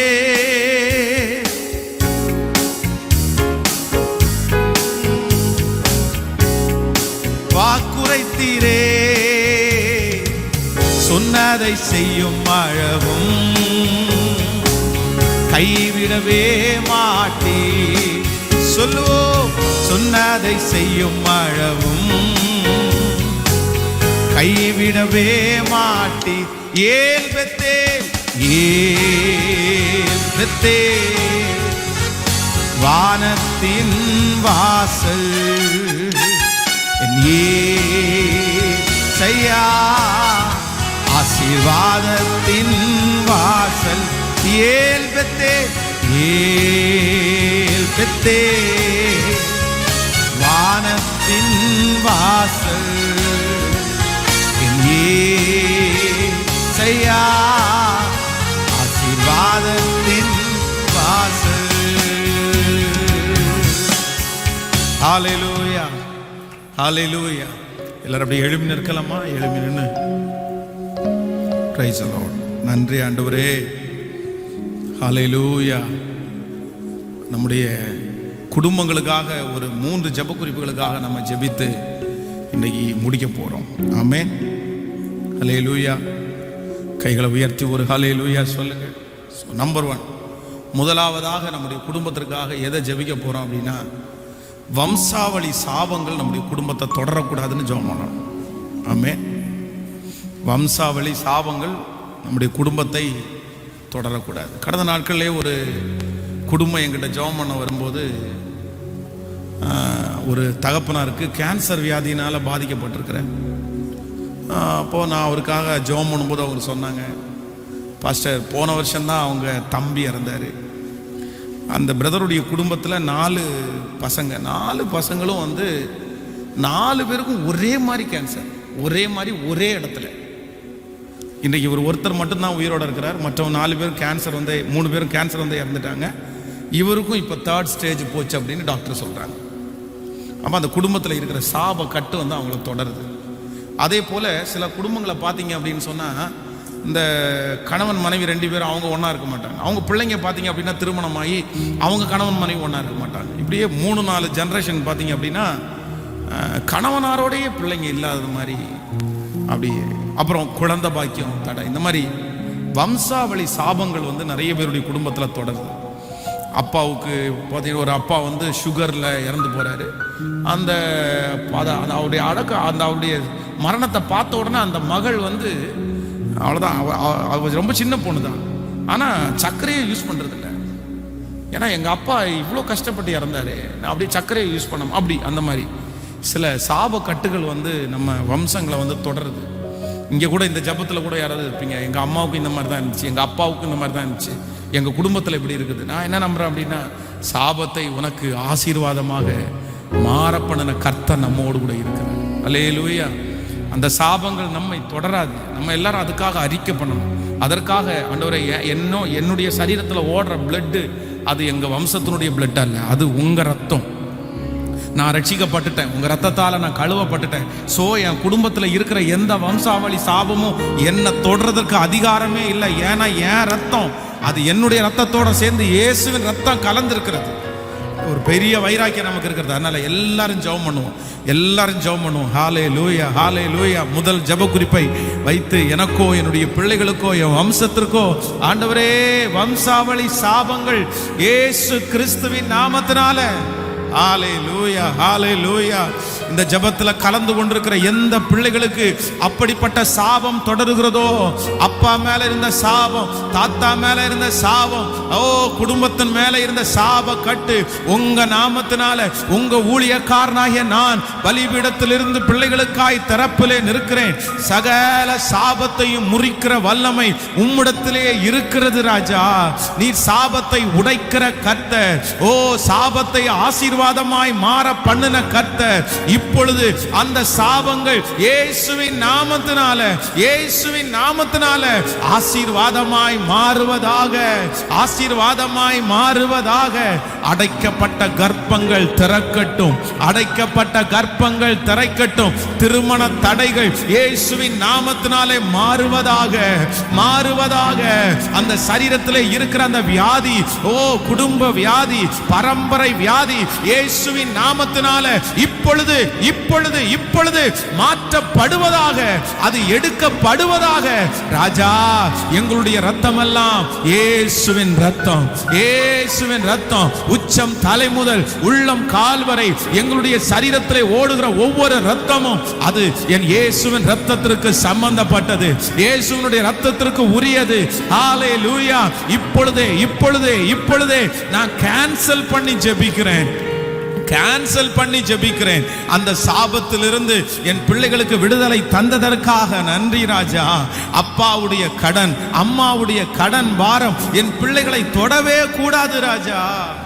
ஸ்தோத்திரம், ஸ்தோத்திரம், ஸ்தோத்திரம், ஸ்தோத்திரம். நம்முடைய குடும்பத்தின் மேல் இருக்கிற சாப கட்டுகளை கர்த்தர் உடைத்ததற்காய் கரங்களை தட்டி, எல்லாரும் நன்றாய் கரங்களை தட்டி, இயேசுவின் நாமத்தினால அந்த வம்சாவளி சாபங்கள், குடும்ப சாபங்கள் உடைகிறதற்காக நன்றி, உடைகிறதற்காக நன்றி, உடைகிறதற்காக நன்றி, உடைகிறதற்காக நன்றி.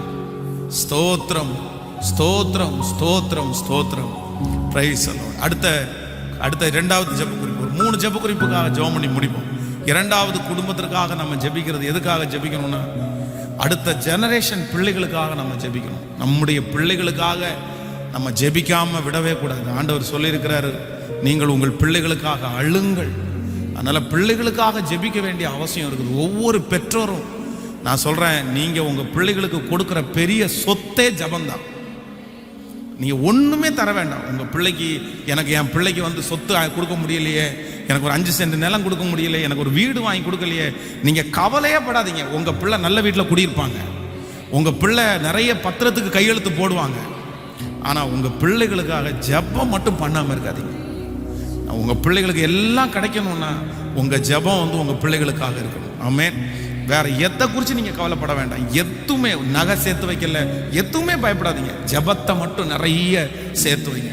என் பிள்ளைக்கு பல மணி நேரம் ஜெபம் பண்ணி சேர்த்து வச்சுக்கிறேன் பாருங்க. நான் சொல்றேன், உங்க பிள்ளைக்காக நீங்க போடுற ஒவ்வொரு ஸ்தோத்திரமும் அவனுக்கு லட்சமா பெருக பண்ணும்.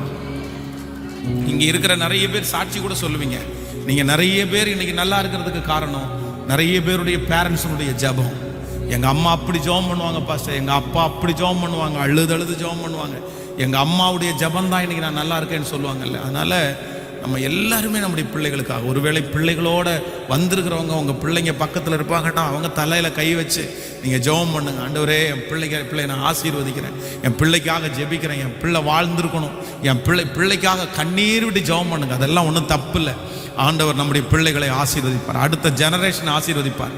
எல்லாரும் கண்களை மூடி, தகப்பனே தகப்பனே, எங்கிருந்தாலும் உங்க பிள்ளைங்க எவ்வளவு தூரத்தில் இருந்தாலும் இந்த ஜெபம் எங்க வேணாலும் போய் கிரியை செய்யும். நம்முடைய தேவன் சமீபத்திற்கும் மட்டுமல்ல, கர்த்தர் தூரத்திற்கும் ஆண்டவர்.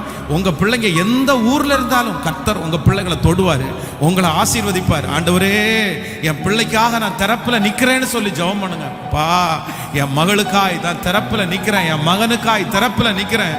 ராஜா ராஜா ராஜா ராஜா ராஜா ராஜா, என் பிள்ளையினுடைய வாழ்வை நான் பார்க்கணும், என் பிள்ளையினுடைய உயர்வை நான் பார்க்கணும், என் பிள்ளையினுடைய ஆசீர்வாதத்தை நான் பார்க்கணும். ஓ ஹல்லேலூயா.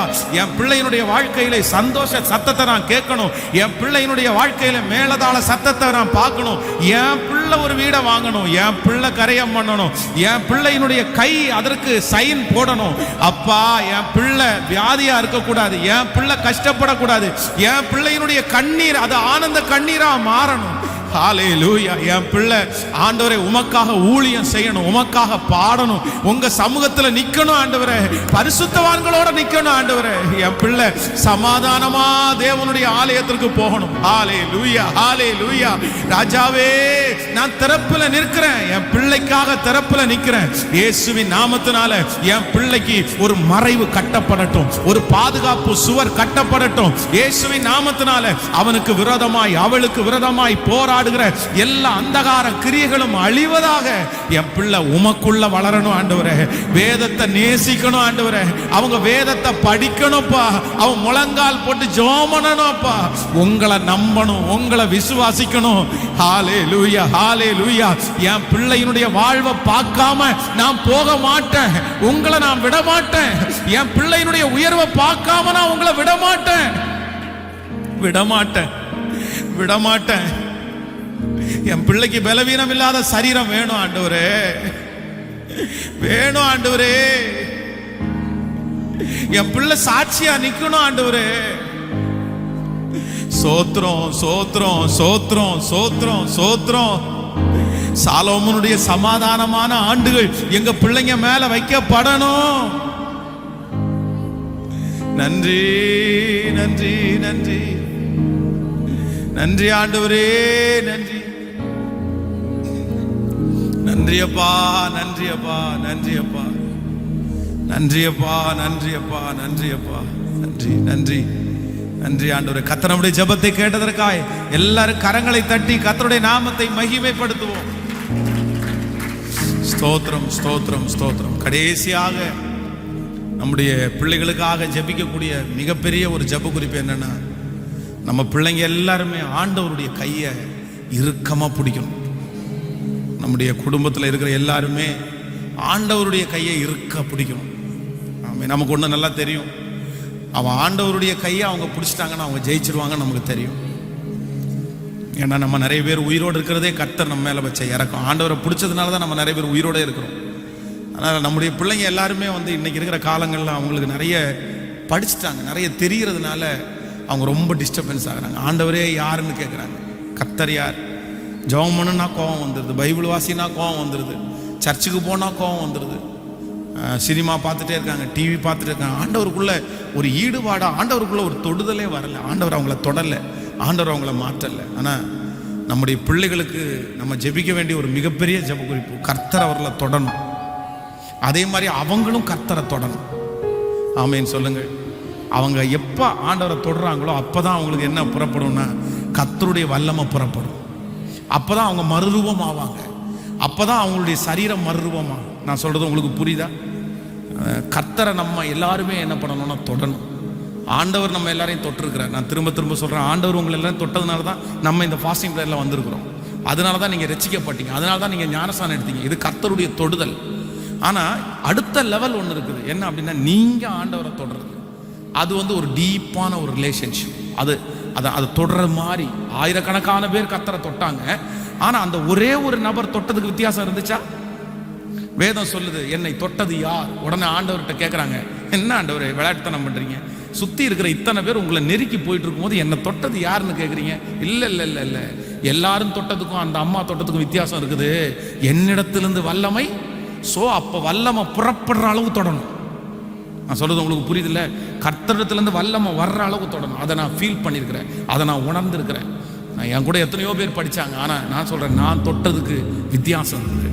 நான் அப்படி தான் அவரை தொட்டேன், அவருடைய வல்லமை என்னிடத்துல வந்தது நான் உணர்ந்திருக்கிறேன். அதனால் நீங்களும் அப்படி தான் செய்யணும், உங்கள் பிள்ளைகளும் அப்படி தான். நான் அடுத்த ஜெனரேஷன் ஆண்டவரை அவங்க தொடணும், ஆண்டவரை தொடணும். இப்போ நம்ம எல்லாம் ஜெபம் பண்ணுறதுனால நம்முடைய பிள்ளைகள் ரட்சிப்புக்குள்ளே வந்துடுவாங்க, சர்ச்சுக்குள்ளே தான் இருப்பாங்க, பைபிளை தூக்குவாங்க. ஆனால் அவங்க ஆண்டவரை தொட்டிருக்காங்களான்னு கேட்டால் இல்லை, அவங்க தூரத்தில் இருக்காங்க. அவங்களுக்கு அந்த ஃபீலே தெரில. கடமைக்காக தான் ஆண்டவரை ஆராதிக்கிறாங்க, கடமைக்காக தான் பைபிள் எடுக்கிறாங்க. எல்லாரும் அவங்க அப்பா அம்மாவுக்கு ஹிந்து, எங்கள் அம்மா அப்பா கிறிஸ்டின் அப்படின்னு இல்லாமல் நம்ம பிள்ளைங்களுக்கு ஆண்டவருக்கும் அவங்களுக்கும் ஒரு தனிப்பட்ட ஒரு ரிலேஷன்ஷிப்பை கர்த்தர் கொண்டு வரணும். ஆமேன்னு சொல்லுங்கள். எத்தனை பேரண்ட்ஸ் அதுக்காக திறப்பில் நிற்க போகிறீங்க? எல்லாரும் ஜெபிக்க போகிறோம். ஆண்டவரே, என் பிள்ளைகளுக்காக நான் ஜெபிக்கிறேன். ஆண்டவரே, உங்களை என் பிள்ளை தொடணும். ஆண்டவரே, ஆண்டவரே, என் மக உங்களை தொடணும், என் மக உங்களை தொடணும். ஆண்டவரே, நான் என் பிள்ளைக்காக அழுறேன். என் பிள்ளைக்காக எவ்வளோ கண்ணீர் வடிக்கிறேன். ஆனால் என் பிள்ளை உங்களை தொட்டுட்டா போதும் ஆண்டவரே, எனக்கு தெரியும் என் பிள்ளை தொட்டுட்டான்னா அந்த பிள்ளைக்கு பெரிய வெற்றி வரும் ஆண்டவரே. ராஜா ராஜா, இப்போ என் பிள்ளைக்காக ஜெபிக்கிறேன். என் பிள்ளைய நீங்க தொட்டுட்டீங்க ஆண்டவரே, அதனால தான் அவன் ரட்சிக்கப்பட்டான், அதனால தான் இன்னைக்கு பைபிள் தூக்குறான். ஆனா அப்பா, என் பிள்ளை உங்களை தொடணும் ஆண்டவரே, என் பிள்ளை உங்களை தொடணும், அவனுக்கு அந்த ஃபீல் வரணும் அப்பா, அந்த தொடுதல் வரணும், அந்த அணைப்பு வரணும் அப்பா. அப்பா அப்படி உங்களோட நெருக்கமா அவன் பேசணும், உங்களை தொடணும், உங்களை ஃபீல் பண்ணணும் ஆண்டவரே. உங்க வல்லமையை அவன் ஆண்டவரை கண்டுகொள்ளணும், உங்க வல்லமை அவனுக்குள்ள கடந்து போகணும் ஆண்டவரே. நீங்க இருக்கிறத அவன் உணரணும் ஆண்டவரே.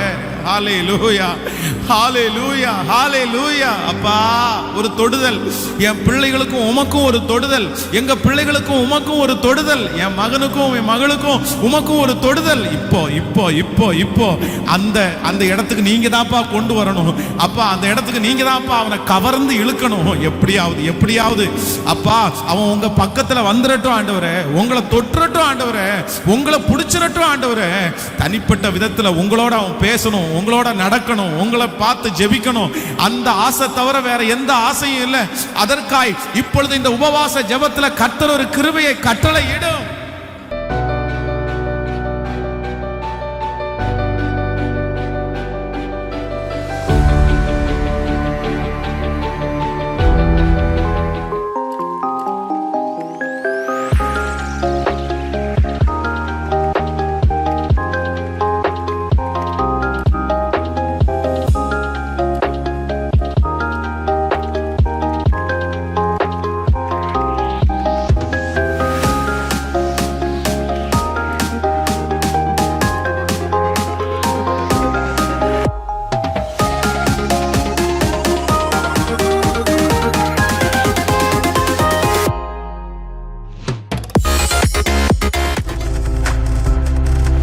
நீங்கள் பார்த்து கொண்டிருப்பது உங்கள் ஜாய் டிவி. உங்கள் துக்கம் சந்தோஷமாய் மாறும்.